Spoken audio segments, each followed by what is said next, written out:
Oke, Assalamualaikum warahmatullahi wabarakatuh. Kali ini Ibu akan membahas kisi-kisi ujian sekolah fisika khusus Baitul Quran. Di sini Ibu akan jelaskan dari nomor 1 sampai nomor 10 dulu.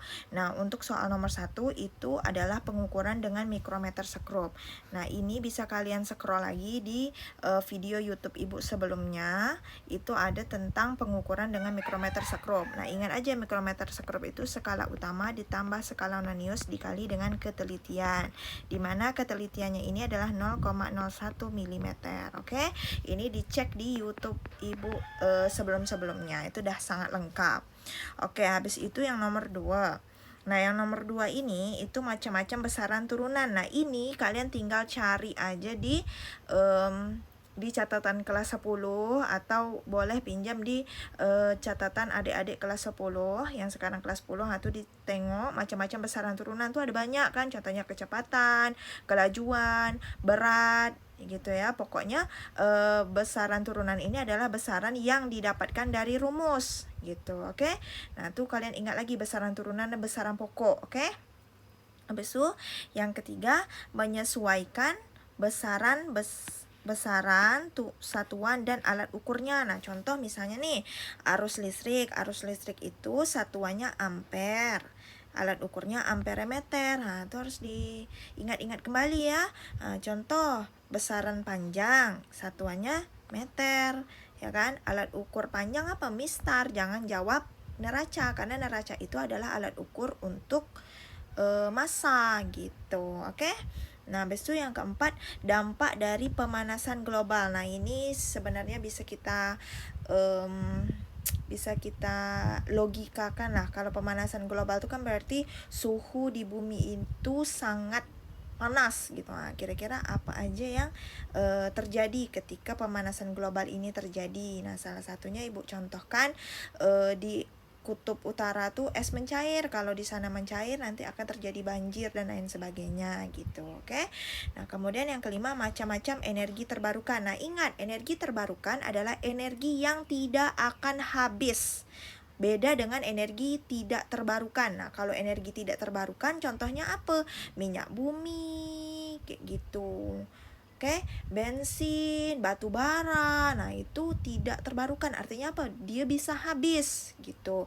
Nah, tapi kalau energi terbarukan tuh tidak bisa habis. Contohnya angin, air, matahari, gelombang laut gitu. Oke. Kemudian yang keenam, perhitungan tentang hukum Kepler. Nah, ingat hukum Kepler ini adalah hukum yang mempelajari tentang planet. Ingat tak? Nah, kalau hukum Kepler 1 itu menyatakan lintasannya, bahwa lintasan bumi itu bentuknya elips. Nah, ingat ya. Nah, kalau hukum Kepler 2 dia membahas tentang perihelion dan aphelion. Ini betul-betul Ibu ingat, kita pernah membahas. Ingat, kalau perihelion, nah, peri itu adalah titik terdekat ketika bumi mengelilingi matahari gitu. Jadi ketika dia dekat dengan matahari, maka kecepatannya pun semakin cepat gitu. Kalau aphelion itu titiknya jauh dari matahari, dia pun berputar melintasi dengan kecepatan yang lebih lambat gitu. Nah, kemudian hukum Kepler 3 nih ada hitungannya. Ibu minta tolong betul untuk dicari tahu lagi atau dilihat-lihat lagi buku kelas 10.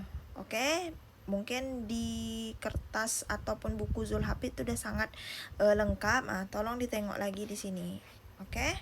Nah, kemudian ini yang nomor 7 nih, perihelion, bumi dekat dengan matahari dan kecepatannya besar. Bukan hanya bumi ya, tapi seluruh benda angkasa lah gitu kan yang mengelilingi matahari.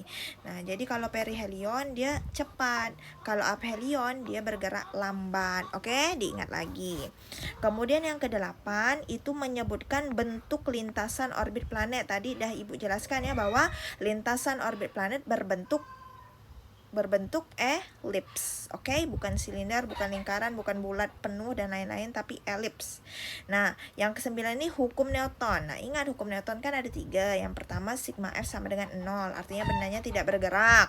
Kemudian yang B, hukum Newton 2, sigma F sama dengan M kali A atau M kali G kalau arahnya vertikal atau berpengaruh pada gravitasi. Yang terakhir,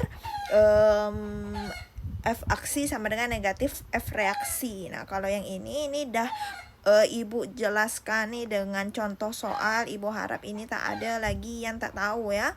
Nih, ditanya, berapakah tegangan talinya? Nah, jadi ini ada benda dengan berat masanya 5 kg. Jadi kalau sebuah benda digantung, nah, dia tuh punya gaya berat, bukan hanya yang digantung ya, tapi yang diletakkan di permukaan juga dia memiliki gaya berat. Tapi kalau dia digantung dia punya tegangan tali. Nah, arahnya ke atas nih.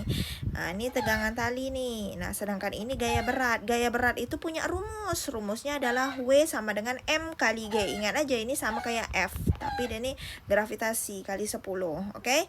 Nah, karena arahnya berbeda, maka T sama dengan W. Gitu. Nih, T sama dengan W. Masukkan T sama dengan M kali G. Jadi, besar dari tegangan talinya adalah 50 Newton. Kenapa langsung 50 Newton? Karena tidak ada lagi gaya lain yang mempengaruhi dari kasus contoh soal Ibu. Gitu. Oke. Nah, kemudian yang nomor 10 itu hukum Newton. Ingat rumus gaya. Pokoknya kalau ketemu hukum Newton, ditanya gaya, ditanya massa, ditanya percepatan, kalian ingat gaya. Nih, rumus gaya itu F sama dengan M kali A.